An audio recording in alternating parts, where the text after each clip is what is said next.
இப்போலாம் யூடியூப தொறந்தாலே எல்லா ஹோம் பேக்கர்ஸுமே முட்டை மிட்டாய ட்ரை பண்ணி சேல் பண்ண ஆரம்பிச்சுட்டாங்க. இந்த ஸ்வீட்ட நமக்கு செஞ்சு பார்க்கணும்னு தோணுதோ இல்லையோ, ஆனா எல்லாரோட வீடியோஸையும் பார்த்து இந்த ஸ்வீட் எப்படி இருக்கும், டேஸ்ட் எப்படி இருக்கும்னு சொல்லி சாப்பிடணும்னு ஆசைய தூண்டி விட்டுறாங்க. சரி நம்மளே ட்ரை பண்ணி சாப்பிட்டு பார்த்துடலாம்னு நெனச்சேன். என் ஹஸ்பண்ட் அன்ஸ்வீட்டட் கோவா ஏதாச்சும் பிராண்டட்ல இருந்தா வாங்கிட்டு வாங்கன்னு சொல்லி அனுப்பி விட்டேன். அவர் ஸ்ட்ரெயிட்டா பாதாம் பால், பால்கோவாலாம் சேல் பண்ணுவாங்க. அந்த ஷாப்புக்கே போயிட்டு அன்ஸ்வீட்டட் கோவா கேட்டிருக்காங்க.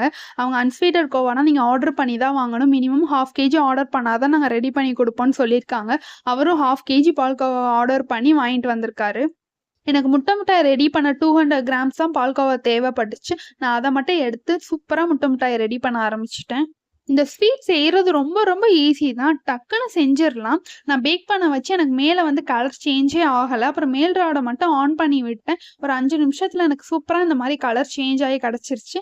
என்னோட ஹஸ்பண்ட் சாப்பிட்டு பார்க்குறேன்னு சொல்லிட்டு ஒரு பீஸ் கட் பண்ணாரு. அப்ப ஃபுல்லா என்னால வீடியோ எடுக்க முடியல. அப்புறம் நைட்டு தான் ஒரு பீஸ் இருந்துச்சு. அத வீடியோ எடுக்கலான்னு சொல்லி வீடியோ எடுத்திருக்கேன் பாருங்க. டேஸ்ட் நல்லா தான் இருந்துச்சு. ஆனா எல்லாரும் குடுத்த ஹைப் அளவுக்கு ரொம்பலாம் டேஸ்ட்டா எனக்கு தெரியல.